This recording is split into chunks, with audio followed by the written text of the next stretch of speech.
Detta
टाक हा aeroplane वर टाक कोणाला कोणाला येऊ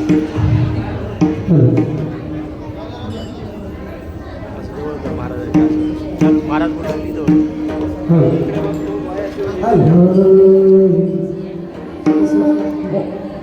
गेंद्या राम कृष्ण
आपुलिया हिता जो आसे जाता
हॅलो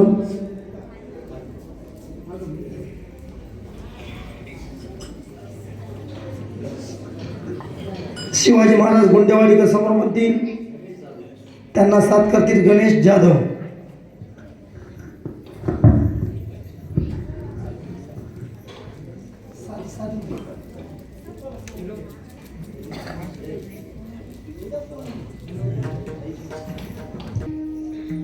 आपुलिया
पार नाही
पांडुरंगा करू प्रथम नमन दुसरे चरण संतांचिया त्यांच्या कृपादाने कथेचा विस्तारू बाबाजी सद्गुरु दास तुका ओम नमो ज्ञानेश्वरा करुणा करालया तुमचा अनुग्रह लागलो पावन झालो चराचरी प्रस्तुत प्राप्त प्रसंगी कीर्तनारूपी सेवेकरता निवडलेला अभंग संत श्रेष्ठ जगद्गुरु तुकोबारायांचा हितपर प्रकरणातील 4 चरणाचा अभंग आजच्या सेवेकरता निवडला आहे विठ्ठल.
आजच्या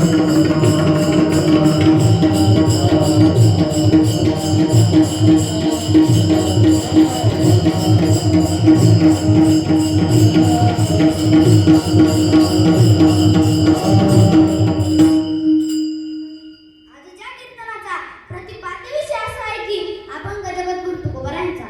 या अभंगातून माझे जगद्गुरु तुकोबाराय आपल्या हिताच्या ठिकाणी जागा असणाऱ्या मुलांच्या आईवडिलांना धन्यता देतात.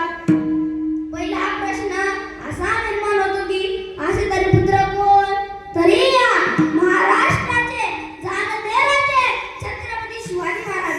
छत्रपती शिवाजी महाराज नाव तालुक्यापुरतेच नाहीये, जिल्ह्यापुरतेच नाहीये, महाराष्ट्रापुरतेच नव्हे तर या भारताच्या कानाकोपऱ्यापर्यंत, मातीच्या कणाकणापर्यंत माझ्या छत्रपती शिवाजीराजांचं नाव आहे. अशा छत्रपती शिवाजीराजांच्या आई वडिलांना माझे जगद्गुरु तुकोबाराय धन्यता देतात. तर का त्यांच्या वडील धन्यतेच्या लागीचे अर्जुन विठ्ठल.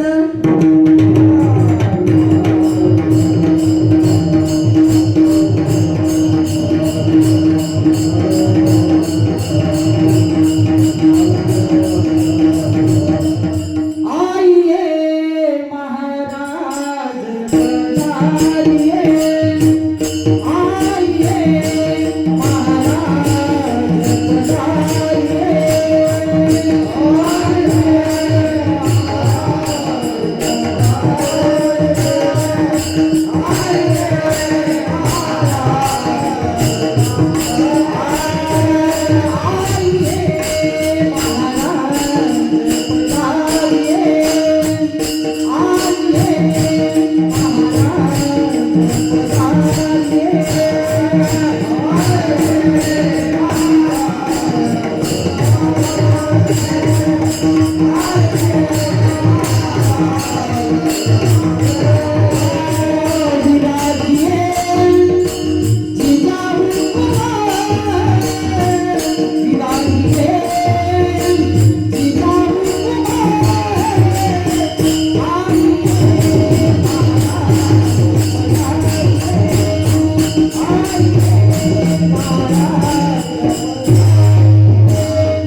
शुद्ध बीजा पोटी फळे रसाळ गोमटी किंवा गोमट्या बीजांचे फळही गोमटी. महाराज, बीज जर चांगलं असेल ना तर रोपटंही चांगलं जन्माला येऊ शकतं. तुम्ही म्हणाल इथे काही शंका आहे का हो? तर का हो? बीज आहे रोबू नका, आम का असे काय? महाराज, बाबलीच्या झाडाला आंब्याची कैर लागू शकते का? नाही. मग तुम्ही म्हणाल शुद्ध बीजा पोटी फळे रसाळ गोमटी असं का? तर त्याचं एक कारण आहे. पूर्वी काळामध्ये हिरण्यकशिपूची पत्नी कयाधू, त्या कयाधूला इंद्रदेव चुंबन असताना नारदाचं लक्ष गेलं. नारदाने हाक मारून सांगितली, अरे इंद्र, अरे ती महान पतिव्रता आहे, ती तेच सोड. तिने जर शाप दिला ना तुझं मग खा पोशील. तर का? तुका म्हणे पतिव्रता तिची देवा वरी सत्ता, तिची देवा वरी सत्ता,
तिथेच सोडली आणि ती नारदाच्या आश्रमामध्ये जाऊन ती राहू लागली.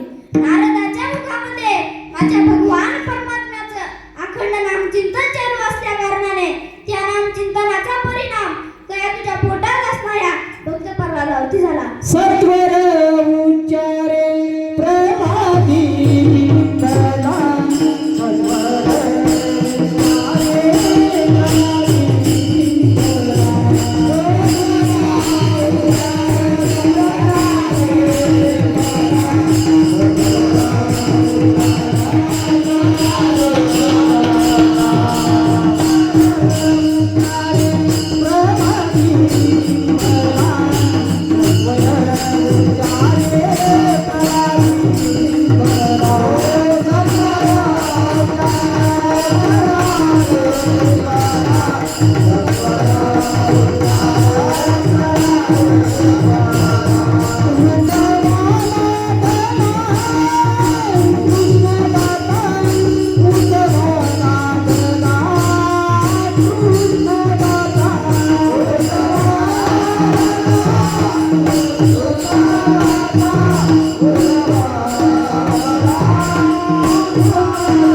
मग महाराज हिरण्यकशिपू एवढा पापी तर भक्त पर्वात का हो जन्माला आला? तर त्याचं हे कारण आहे. सुशोल मात्र पुण्येन पित्र पुण्येन चतुरता दातांश पुण्येन आत्म पुण्येन स्वभाग्यता. शीलवान पुत्र जन्माला येण्यासाठी आईचं पुण्य लागतं. विद्वान पुत्र जन्माला येण्यासाठी बापाचं पुण्य लागतं. उदार पुत्र जन्माला येण्यासाठी वंशाचं पुण्य लागतं आणि भाग्यवान पुत्र जन्माला येण्यासाठी स्वतःचं पुण्य लागतं. त्याच्या उलट उन्मदो मात्र दोषेन पित्र दोषेन मूर्खता कार्पांश दोषेन कर्म दोषेन दारिद्र्यता. उन्मद पुत्र जन्माला असतो ना तो आईच्या पापाने, मूर्ख पुत्र जन्माला असतो ना तो बापाच्या पापाने, कंजूस पुत्र जन्माला असतो ना तो वंशाच्या पापाने आणि दारिद्र्यित पुत्र जन्माला असतो ना तो स्वतःच्या बापाने. मग नाही महाराज, ज्या अर्थी शीलवान आणि विद्वान पुत्र जन्माला असतात ना त्या अर्थी त्यांचे आईवडील पुण्यवान असतात. ज्या अर्थी त्यांचे आईवडील पुण्यवान असल्या कारणाने माझे जगद्गुरु तुकोबाराय अभंगाच्या प्रथम चरणात सांगतात, आपुले आहे का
धन्य माता आणि नंतर पिता असं का, तर त्याचे कारण आहे.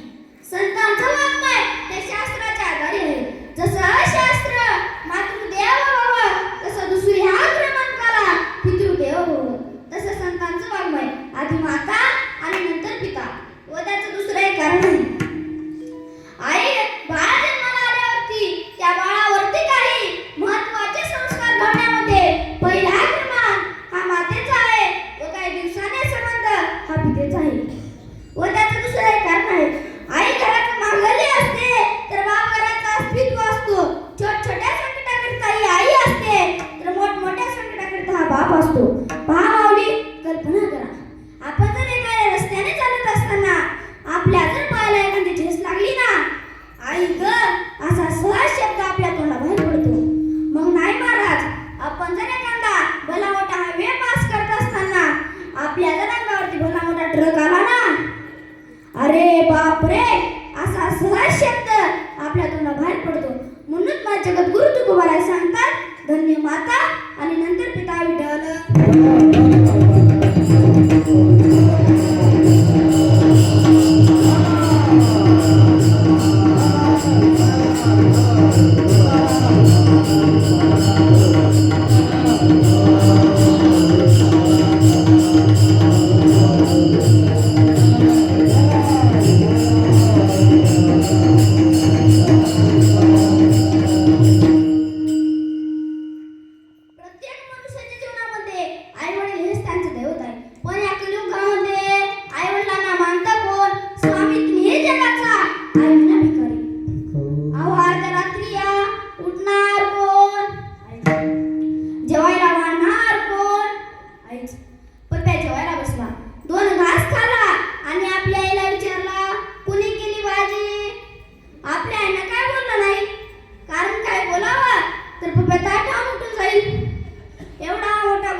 कुठेच नाही.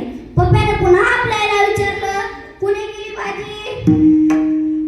तेव्हा मात्र आपल्या आईच्या तोंडातून एक शब्द बाहेर पडला, मी नाही केली. मग कोणी केली?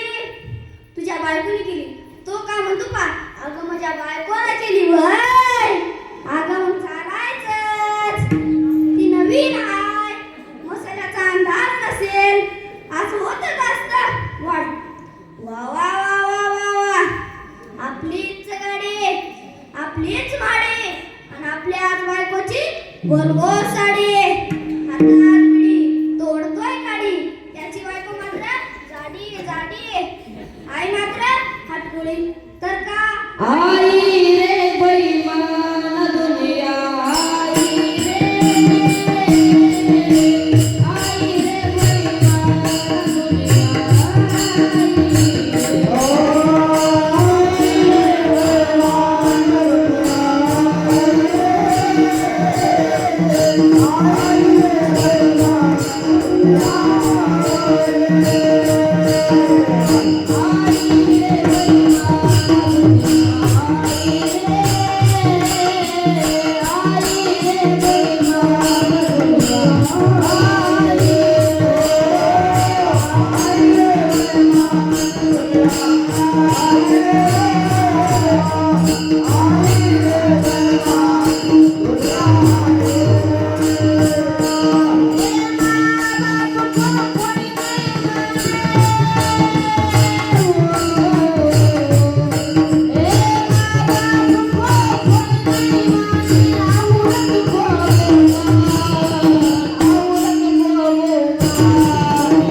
आई रे बैमान दुनिया, आई रे या जगत वाहते बैमान दुनिया.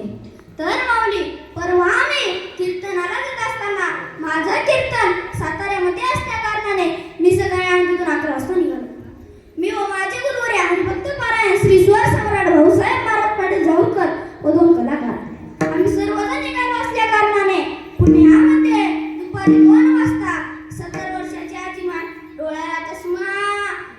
काठी गुडघ्यापर्यंत उडत असलेली पायात चप्पल नसलेली ती 70 वर्षाची आजीमाई. मी त्या आजीमाईला पाहिलं व लगेच ड्रायव्हरला सांगितलं गाडी थांबव. गाडी थांबितल्यानंतर मी त्या आजीमाईला माझ्या गाडीजवळ बोलवलं व गाडीमध्ये बसून घेतलं. गाडी 5 किलोमीटर अंतरावरती गेली असताना मी त्या आजीमाईला विचारलं, आजीमाई तुम्हाला मुलं किती आहेत हो? तेव्हा त्या आजीमाईने सांगितलं की पुरा मला 3 मुलं आहेत. मी विचारलं, आजीमाई तुमचे मुलं काय काम करतात हो? तेव्हा त्या आजीमाईने सांगितलं की पुरा माझा पहिला मुलगा इंजिनियर आहे, माझा दुसरा मुलगा शिक्षक आहे. मी विचारलं, आजीमाई तुमचा तिसरा मुलगा काय करतो? त्याचं नाव घेऊ नकोस. का हो आजीमाई? दारू पितो काय? नाही. जुगार खेळतो काय? नाही. चोरी करतो काय? नाही. मग आजीमाई तुमचा तिसरा मुलगा नेमकं करतो तरी करतो काय? तेव्हा त्या आजीमाईने सांगितलं की पोरा माझा तिसरा मुलगा तुझ्याच सारखं रोज एक गाव कीर्तन करत बोंबलत फिरतो. तेव्हा मला कळालं की मंडळी मी पण रोज एक गाव कीर्तन करत बोंबलत फिरतो. विठ्ठल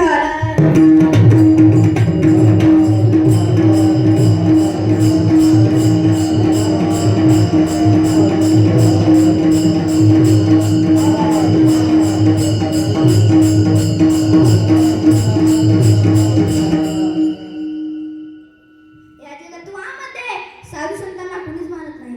जो मानतो ना त्यांच्या आवडी धन्याच्या लायकीचे आहेत. पण धन्य माता पिता दया जिया पुत्र अथवा कन्या जे सात्विक कुळामध्ये जन्माला असतात ना तेव्हा माझे जगत गुरु तुकोबार आहे अभंगाच्या दुसऱ्या जन्मात सांगतात, कोणी कन्या पुत्र कोणीचे सांगितले,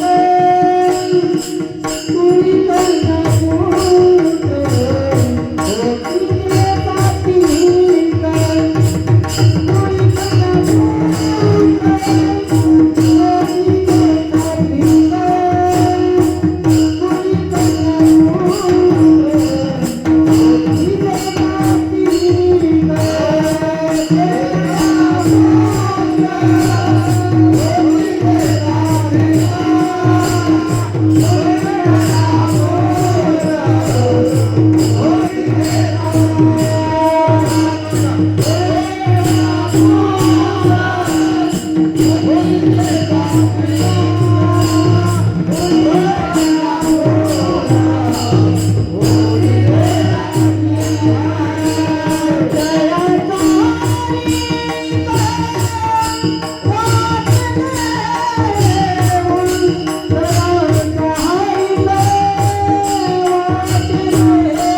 सांगितले,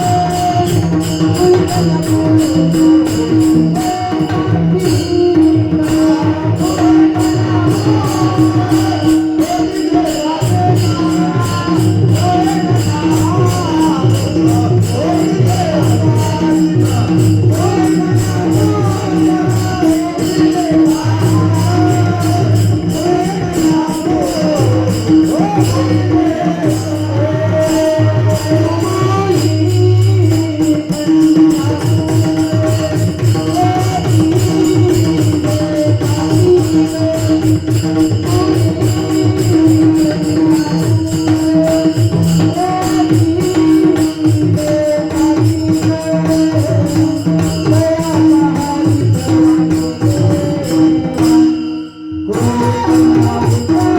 Oh कुळी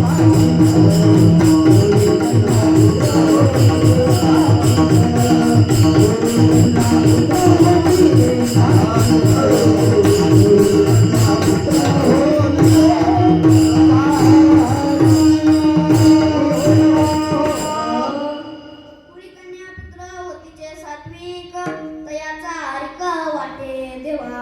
कुळी कन्या आणि नंतर पुत्र असं का तर त्याचं कारण आहे. मातृत्वाचं पराक्रम हे पुत्राकडे आहे आणि पराक्रमाचं मातृत्व ही कन्याच करू शकते, म्हणून पहिला क्रमांक हा कन्याला आहे. व त्याचं दुसरं एक कारण आहे. मुलगा आपल्या बापावरती प्रेम करत असतो ना, त्या प्रेमामध्ये स्वार्थ आहे आणि मुलगी आपल्या बापावरती प्रेम करत असते ना, त्या प्रेमामध्ये स्वार्थ आहे. तुम्ही म्हणाल ते कसं काय, तर सांगतो त्यावर भजन करा विठ्ठल.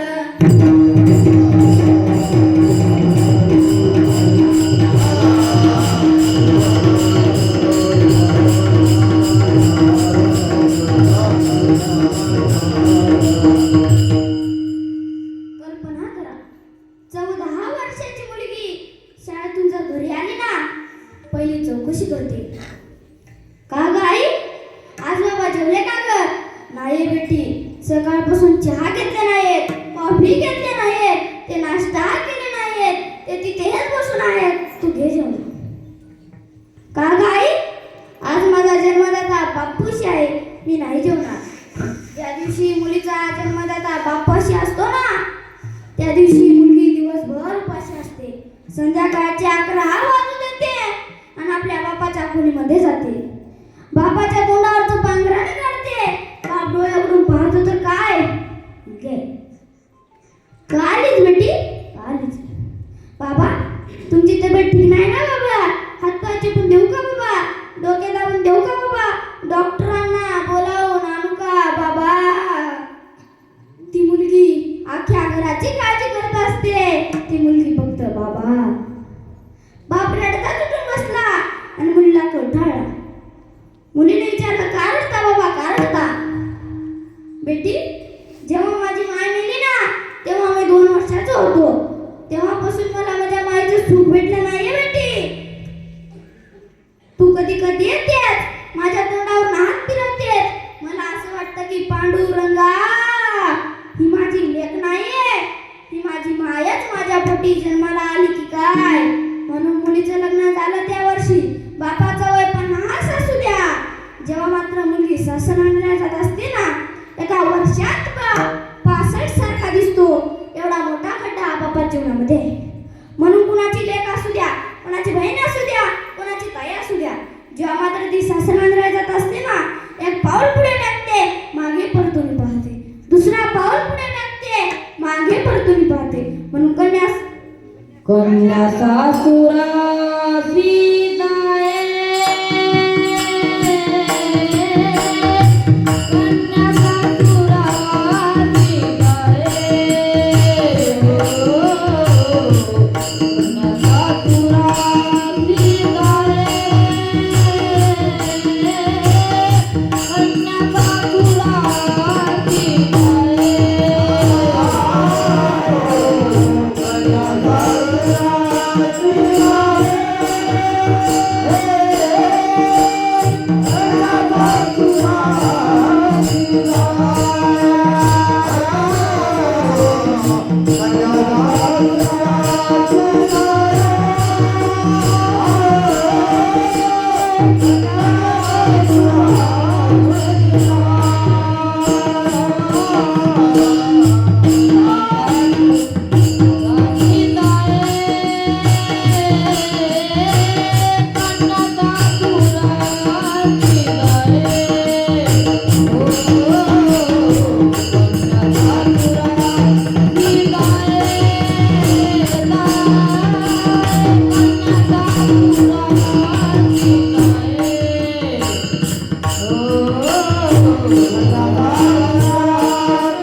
करशील केशवा.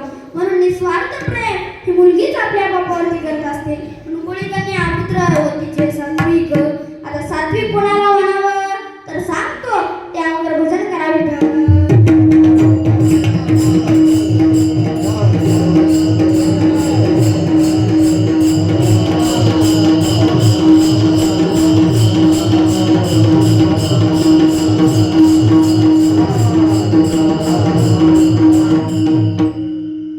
जेव्हा भिल्ल कुळातली शबरी, जेव्हा तिचं 18 वर्ष पूर्ण झालं आहे ना, तेव्हा तिच्या आईवडिलांनी तिचं लग्न ठरवलं.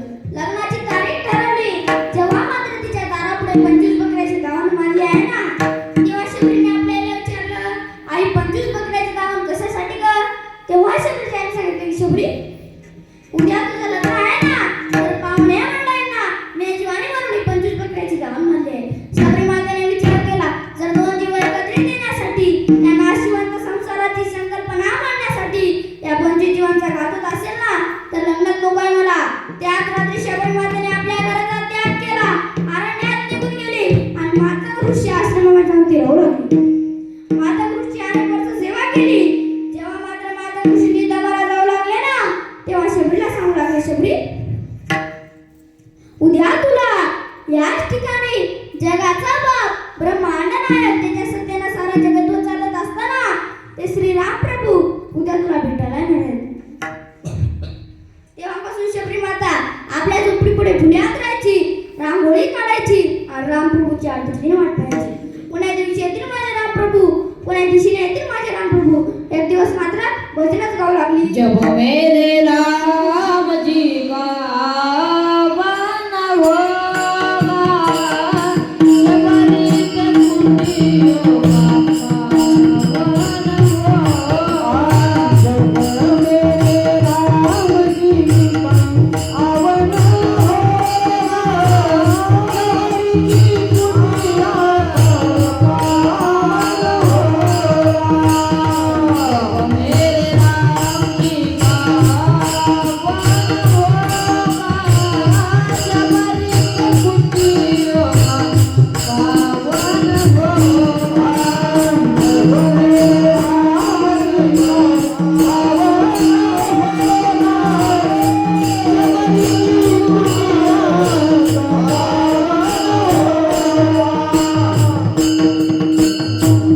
बलिया में जाके मैं तो बलिया सुनाऊंगी, हार बनाऊंगी, गले में पहनाऊंगी.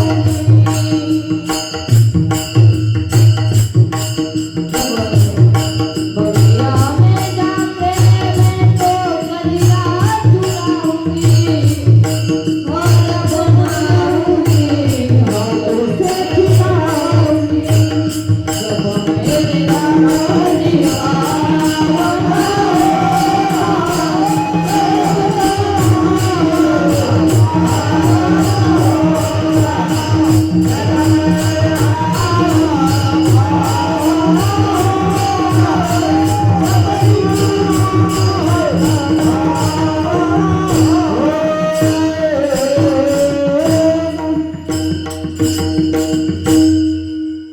जब मेरे राम जी का आवन जब मेरे राम जी का आवन होगा, शबरी के कुटियों का पावन होगा.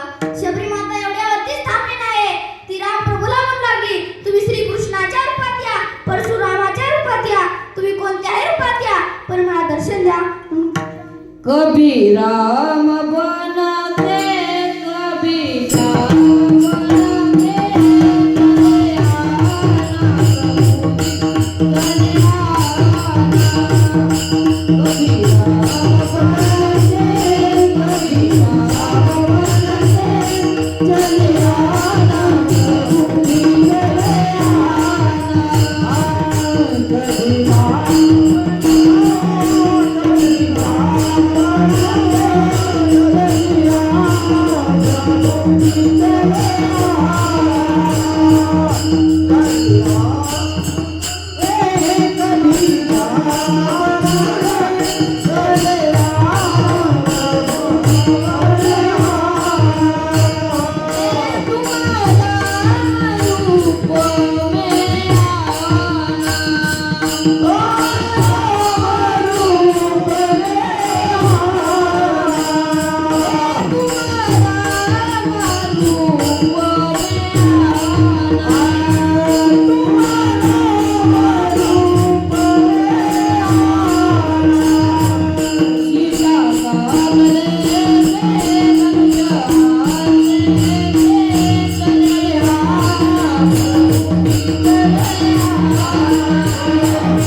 कभी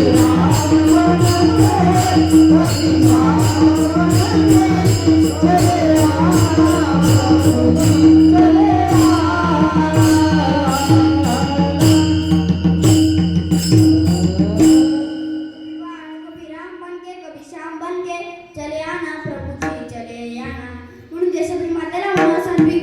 आणखी कोण कोण असेल सात्विक तर माऊली परवा आम्ही दीपावलीच्या सुट्टीमध्ये माझ्या गावी गेलो असताना माझ्या बहिणीचा मुलगा माझ्या जवळच होता. मी दर्शनाला जाऊ लागलो. तुम्हाला विचारलं ना मामा मी पण येऊ का मी पण येऊ का. मी म्हणालो चल आपण दोघे दर्शनाला जाऊ. आम्ही दोघे दर्शनाला जात असताना त्याच रस्त्याने पेटे धरत होती. फुले अरे बँड बाजा अगदी मोकार समाज अगदी सजवलेली ती पेट यात्रा. त्या पेट यात्रेला माझ्या बहिणीच्या मुलानं पाहिलं. तुम्हाला विचार लागला मामा हे काय आहे मामा काय आहे. त्याची वाट होती.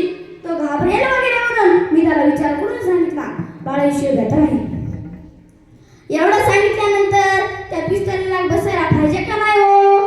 तुम्हाला विचारू लागला मामा आता अशी शिवयात्रा तुमची केव्हा निघणार. आता याला म्हणू का सात्विक नाहीये तर संत जनाबाई संत तुकाराम महाराज संत ज्ञानेश्वर महाराज यांना म्हणू सात्विक विठ्ठल.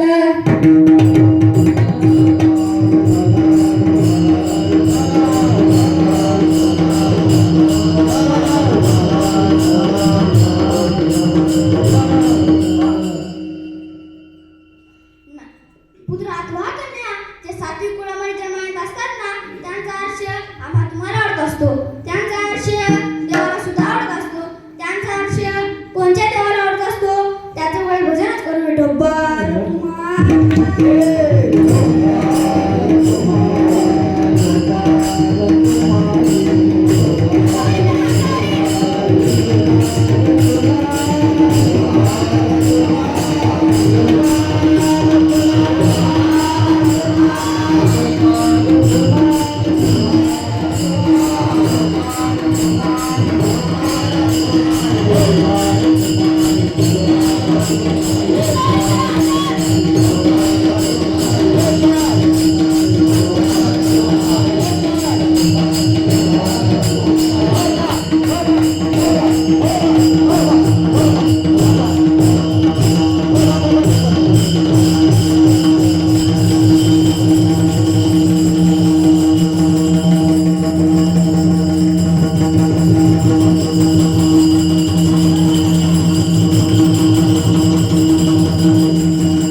हो.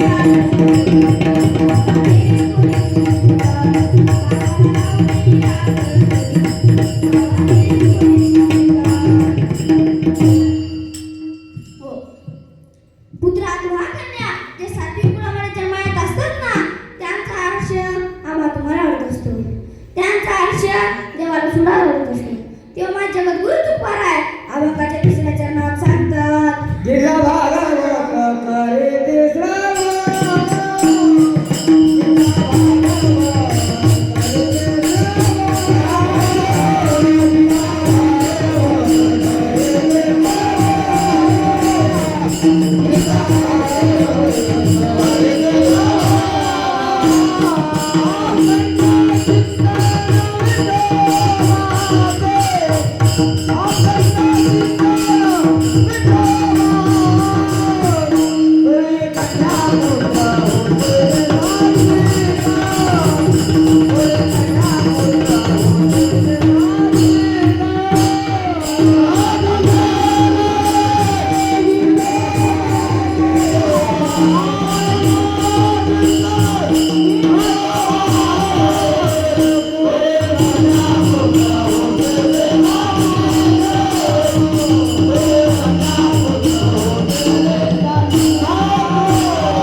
गीता भागवत करीती श्रवण अखंड चिंतन विठोबाचे.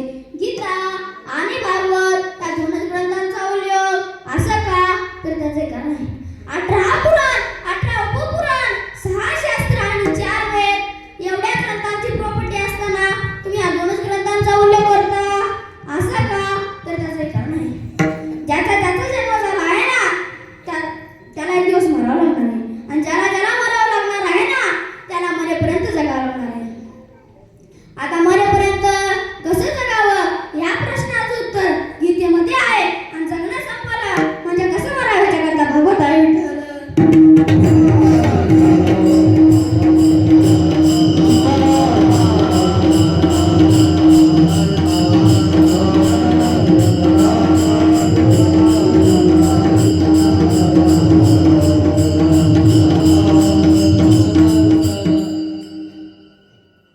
ज्याचा जन्म झाला आहे ना, त्याला एक दिवस मरावं लागणार आहे.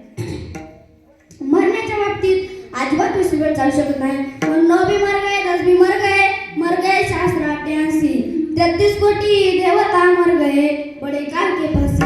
अरे ज्या प्रभूने सृष्टीमान केली आहे ना, त्याने पण त्याची म्हणून चुकली नाहीये. आजा मेला पंजा मेला, आजा मेला पंजा मेला, बाप मंदला गेला. आजा मेला पंजा मेला, आजा मेला पंजा मेला, आजा मेला पंजा मेला, बाप मंदला गेला.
कोटी 10 कोटी अब्ज 10 अब्ज खर्व निखर्व महापाद्य शंकू जल्दी अनते मध्ये आणि परत असं 2008 काही असताना त्या विद्यार्थी म्हणून चुकले नाहीये.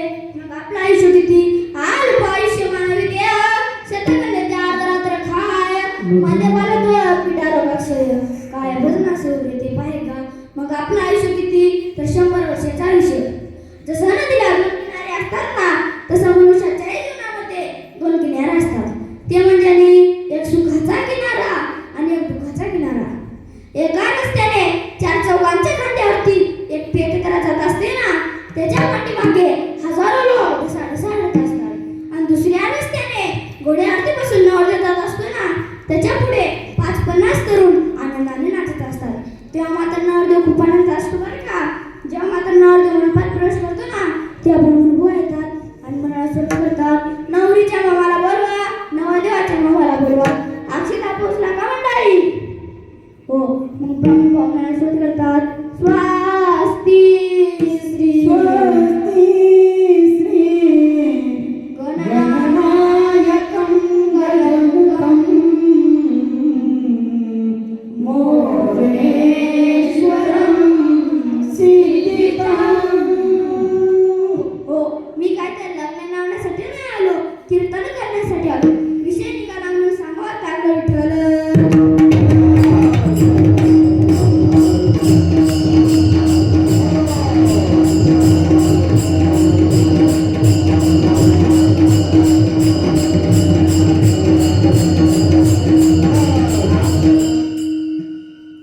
मनुष्याच्या जीवनामध्ये जशा प्रकारे प्रसंग येत असतात ना ते सांगता येत नाही म्हणून स्वामी असे सागर व्हावे देवा ठेविला कैसेची राहावे. कोण्या दिवशी माहिती चालणं कोण्या दिवशी घेऊन जाते प्राण कोण्या दिवशी संशयाने जाऊन एखादे चढावे स्वामी असे सागर व्हावे. मनुष्याच्या जीवनामध्ये जशा प्रकारे प्रसंग येत असतात ना ते सांगता येत नाही. मग महाराज मला काही साधक प्रश्न आला की महाराज अखंड नाम चिंतन विठोबाचे केल्यामुळे त्या धामचा काय फायदा. त्यासाठी तुम्हाला दृष्टांत सांगतो म्हणजे तुमच्या लक्षात येईल. एका गावामध्ये श्रीमंत घर गडगंत संपत्ती आणि गावाच्या बाहेर घर. त्या घरामध्ये चोरी करण्यासाठी 4 चोर शिरले. त्या 4ही चोरांना त्या मावशीने पाहिलं. ती मावशी विचार करू लागली आरडाओरडा करावा तर चोर मारून पळून जातील आरडाओरडा नाही करावा तर चोर चोरी करून जातील. ती मावशी खूप बरं का. ती मावशी आपल्या पती संवाद शोध लागली. का हो आपलं लग्न होऊन किती वर्ष झालं. तो म्हणाला 20 वर्ष. ती म्हणाली का हो आपलं जर लग्न होऊन 20 वर्ष झालं असेल ना आपल्याला एखादा मुलगा नाहीये. आपल्याला जर या भगवान पुरेच्या कृपेने एखादा मुलगा झाला ना तर त्याचं नाव काय ठेवायचं. तो म्हणाला हैदर. ती म्हणाली का हो आपला जर हैदर कुठे बाहेर खेळायला गेला ना तर त्याला कशी हाक मारायची दाखवू का तुम्हाला. तो म्हणाला दाखव. ती दारावरती गेली आणि हाक मारू लागली हैदर अरे हैदर इंद्राच्या पेटा इधर आल्या. पण त्या घराच्या शेजारी ती पोलीस चौकी. त्या पोलिसाचं नाव होतं हैदर. तो हैदर नावाचा पोलीस धावत झाला आणि त्या मावशीला विचारू लागला का मावशी रात्रीचे 2 वाजले आहेत तुम्ही मला इथे कशासाठी बोलवलं. ती मावशी हात जोडून सांगू लागली साहेब माझ्या घरामध्ये चोरी करण्यासाठी 4 चोर शिरले. त्या 4ही चोरांचा प्रथम मला वाचवा. हैदर नावाच्या पोलिसाने एक शिट्टी वाजवली 10 पोलीस धावत झाले. त्या 4ही चोरांना आपल्या ताब्यात घेतलं. दृष्टांत संपन्न मिळाले. आता मला सांगा त्या मावशीने हैदर नावाचा आधार घेतल्यामुळे ती चोरांनी ताब्यात सुटू शकली का नाहीये. म्हणूनच म्हणायचं अखंड चिंतन विठोबाचे जे गीता आणि भागवत आणि अखंड नाम चिंतन विठोबाचे करत असतात ना त्यांची सेवा मला करावी हेच माझे गुरु तुकोबार आहे. अभंगाच्या शेवटच्या चरणात सांगतात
हा लखन महाराज समोर म्हणतील, त्यांना साथ करतील शिवानंद महाराज व ध्रुवपद, प्रल्हाद महाराज घोरबाड, बालाजी महाराज घोरबाड ध्रुवपद.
ह्या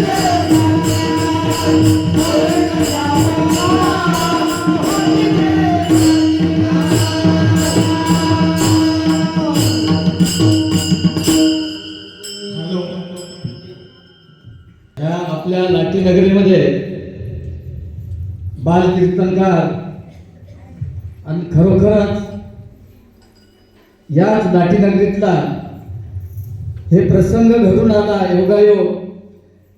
त्यांचे आजोबा मारुतराव पाटील दाताळकर, खरोखर योगायोग असं वेळ घडून येणं हे आपल्या लाठी नगरीचं भाग्य समजावं. कारण का आता इथून पुढे येणाऱ्या पिढीला सुद्धा ह्याची काळाची गरज आहे. म्हणून या ठिकाणी मी गुरु अवधूतभर गुरु शंकरभर महाराजांना मी एक अशी विनंती करतो, या ठिकाणी 2 मिनिटं आम्हाला सर्वांना एक प्रोत्साहन द्यावं.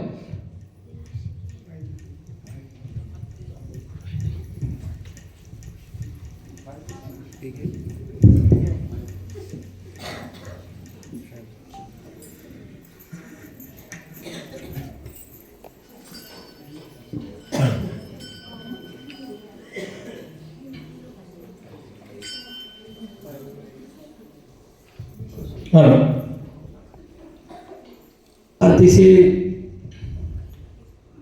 सुंदर प्रकारे आपल्याच लाटीचं भूषण म्हणायला काही अडचण नाही. खरं तर आपण रोज पोथी पुराणामध्ये 6 शास्त्रामध्ये चिंतन करत असते वेळेस आपल्याला ऐकायला भेटतं बाळकाचे पाय असणारे पाळण्यामध्ये कळत असतात म्हणून. एक अतिशय सुंदर, एक अतिशय मनमिळावू व्यक्तिमत्व आणि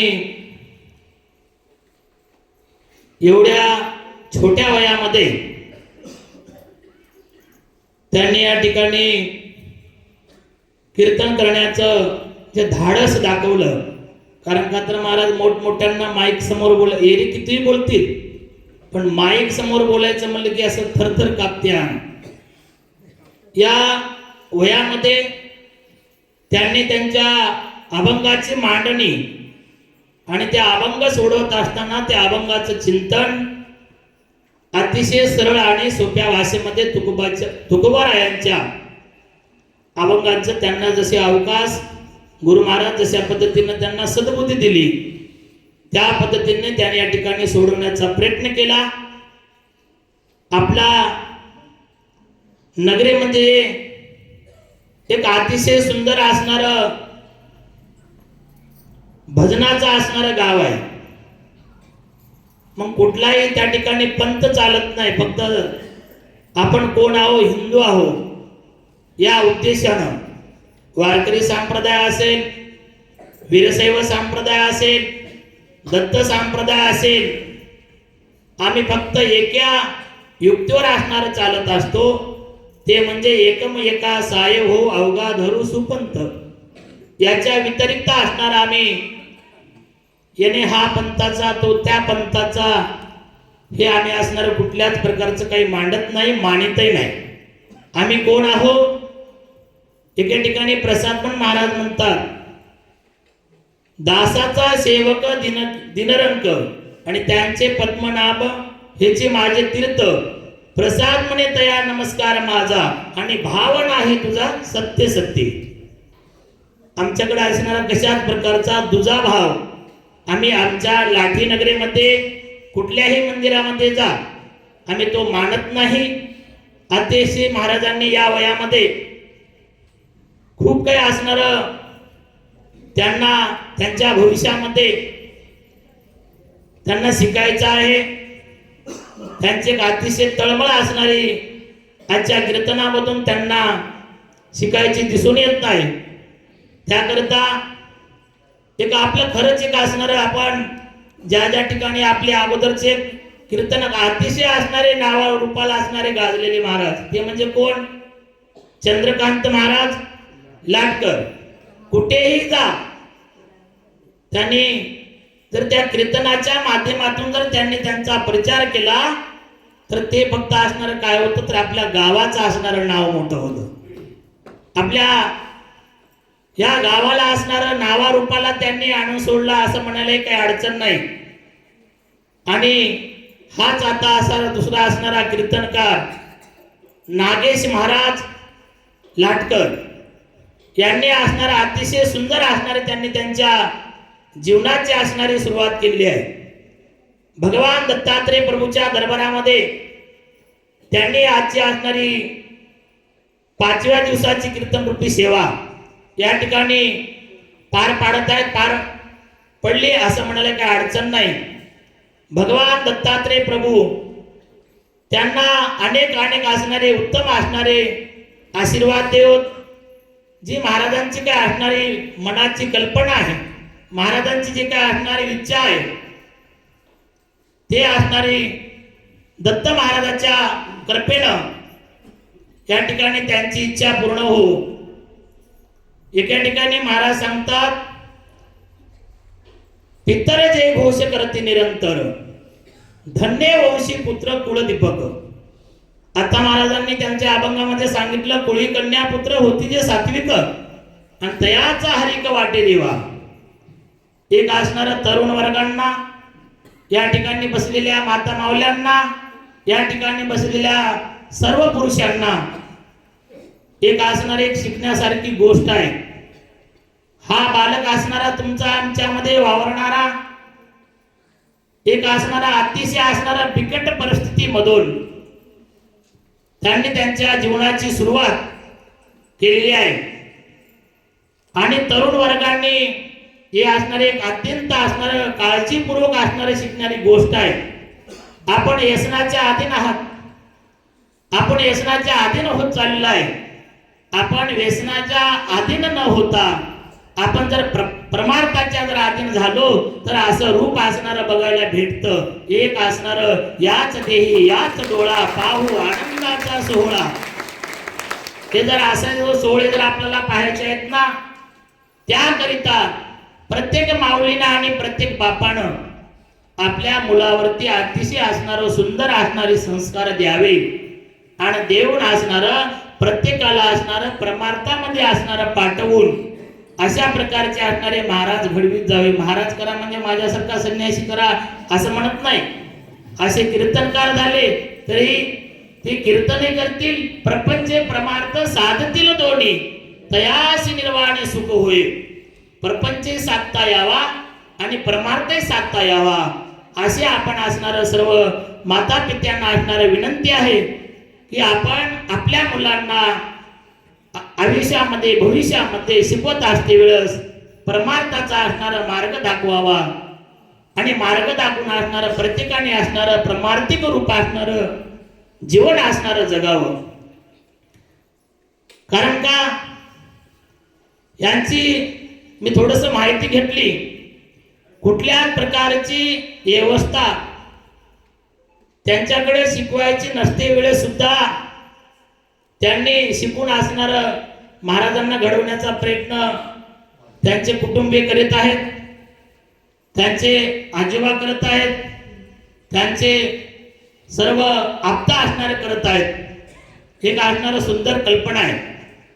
तर या ठिकाणी महाराजांनी पुढच्या आयुष्यामध्ये अतिशय असणारं सुंदर शिकावं.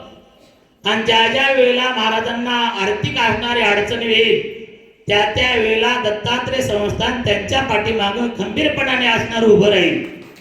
त्याच्यामुळं कशाही प्रकारची असणारी काही अडचण येणार नाही. एक असणारं सहज बसल्या बसल्या सुचलं की महाराजांनी भविष्यामध्ये शिकण्याकरिता त्यांना काही अडचण येत असतील, पण एक खारीचा वाटा म्हणून दत्तात्रेय देवस्थान यांच्या वतीनं समस्त गावांच्या हे दत्तात्रेय देवस्थान हे सर्वांचं आहे. त्याकरता या दत्तात्रेय देवस्थानच्या वतीनं वार्षिक त्यांच्या शिक्षणासाठी 21,000 रुपये असे आपण त्यांना 5 वर्षापर्यंत पाठवणार आहोत. दरवर्षी दत्तात्रय देवस्थान 5 वर्षासाठी 21,000 रुपयाची व्यवस्था करून त्यांच्या शिक्षणासाठी, त्यांच्या भविष्यासाठी ते उपयोगी पडतील. हे काय असणारे पैसे फार मोठे नाहीत, कारण का तर शिक्षणासाठी भरपूर असणारा पैसा लागतो. कमी पैशानं शिकणंही होत नाही.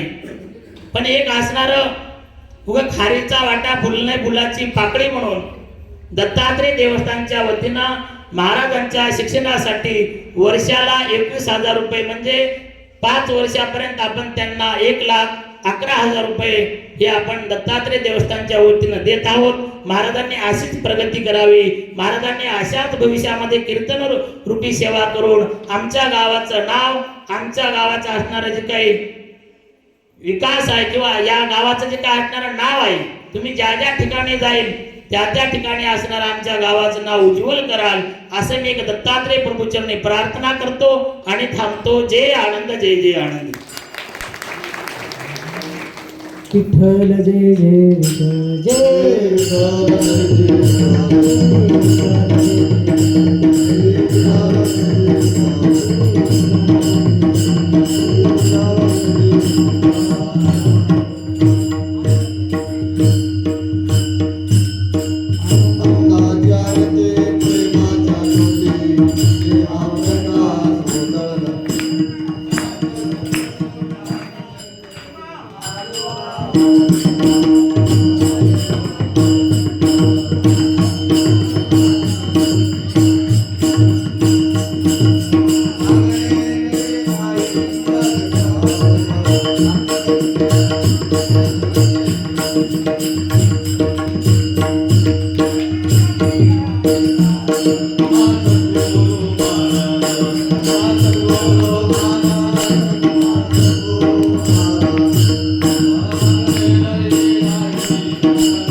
भेटावे जीवनगा सुखाचे जन दिल्या घेतल्याचे